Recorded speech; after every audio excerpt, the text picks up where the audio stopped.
जो लोग करोड़ों लोगों को अछूत और अपराधी मानते हों, उन्हें आजादी मांगने का हक नहीं। डॉक्टर अंबेडकर ने ये बातें उस समय कही थी जब वो ब्रिटिश इंडिया में काउंसिल में, वॉयसराय की काउंसिल में लेबर मेंबर थे, लेबर मिनिस्टर थे। आभासी दुनिया के मेरे दोस्तों, रतन लाल बोल रहा हूं। काम की बात लाल की क्लास में आपका स्वागत है और पेश है अंबेडकर नामा। चलिए लिए चलता हूं सीधा 14 जनवरी 1946, आजादी से कुछ दिन पहले, तकरीबन 1.5 साल पहले सोलापुर में एक कार्यक्रम था जिसमें डॉक्टर अंबेडकर का सम्मान किया गया था, प्रशस्ति पत्र प्रदान किया गया था। और उस कार्यक्रम में बोलते हुए डॉक्टर अंबेडकर ने कहा था कि मैं जो कहा था उन्होंने, वही मैं आपके सामने रखना चाहता। छोटा सा भाषण है कि मैं बहुत आभारी हूं कि मुझे प्रशस्ति पत्र प्रदान किए गए। सोलापुर शहर मेरे लिए अपरिचित नहीं है। मैं कई बार आया हूं, राजनीतिक और सामाजिक कार्यों का प्रचार भी किया है। सच में देखा जाए तो मेरे सार्वजनिक जीवन की शुरुआत सोलापुर से ही हुई थी। स्वर्गीय आरबी मूले ने अस्पृश्यों के लिए बोर्डिंग स्कूल खोला और खुशी की बात है कि उनका यह काम उनके छोटे भाई डॉक्टर भाल चंद्र राव बनाम काका साहब मूले ने बढ़िया ढंग से आगे चलाया है। आगे भारत सरकार की कार्यशैली के बारे में बात करते हैं। कहते हैं कि भारत सरकार का अब तक का इतिहास देखें तो पता चलता है कि कर वसूलने और कानून व्यवस्था को बनाए रखना, यही उनके मुख्य उद्देश्य थे। टैक्स कलेक्शन और लॉ एंड ऑर्डर मेंटेन करना, यही दो मुख्य उद्देश्य थे। हालांकि वर्तमान में इसमें कुछ बदलाव आया है। इस देश की दरिद्रता दुनिया के सामने में अपनी तरह की मिसाल है। आज से भी तुलना करते चलिएगा कि जो उस समय कह रहे हैं आज मजदूरों की क्या हालत है, विशेष तौर से मजदूरों के ऊपर दिया गया ये भाषण। सब मानेंगे कि इसी दरिद्रता को मिटाने के उद्देश्य से हमने अपने को सामने रखा है। दिल्ली में पुनर्गठन का काम बड़े जोरों से चल रहा है। रहने की सुविधा, शिक्षा, व्यवसाय, उद्योग आदि पर केंद्र सरकार की 90% ऊर्जा का व्यय हो रहा है। इस काम में स्थानीय बोर्ड, महापालिका की मदद लेने की नीति अपनाए जाने की व्यवस्था की जा रही है। अब अपने अनुभव पे कहते हैं कि अभी मैं मंत्री हूं।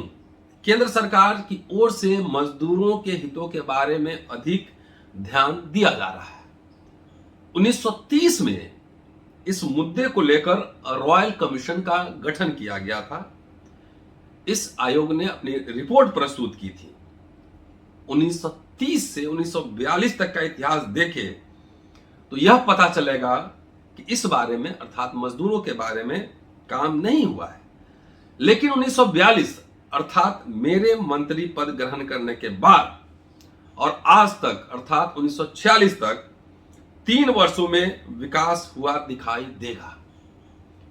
यह आत्म प्रशंसा नहीं बल्कि वास्तविकता है। 1920 से आज तक केंद्रीय असेंबली में मजदूरों के केवल एक ही प्रतिनिधि थे, लेकिन आज देखेंगे कि लोकसभा में 3 मजदूर प्रतिनिधि हैं। अब तक काउंसिल ऑफ स्टेट्स में एक भी मजदूर प्रतिनिधि नहीं लिया जाता था, लेकिन अब एक प्रतिनिधि वहां भी लिया जाएगा।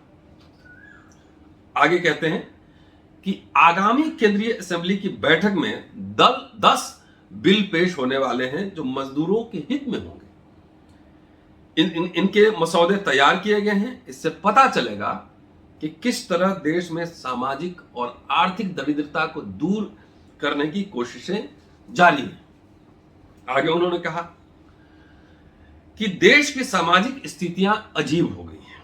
इस देश के 6 करोड़ लोगों को अछूत मानने वाले और छुआछूत का पालन करने वाले लोग इस देश में हैं। इस देश में अपराध का व्यवसाय के तौर पर आजीविका का साधन बनाने वाले 25 लाख लोग हैं।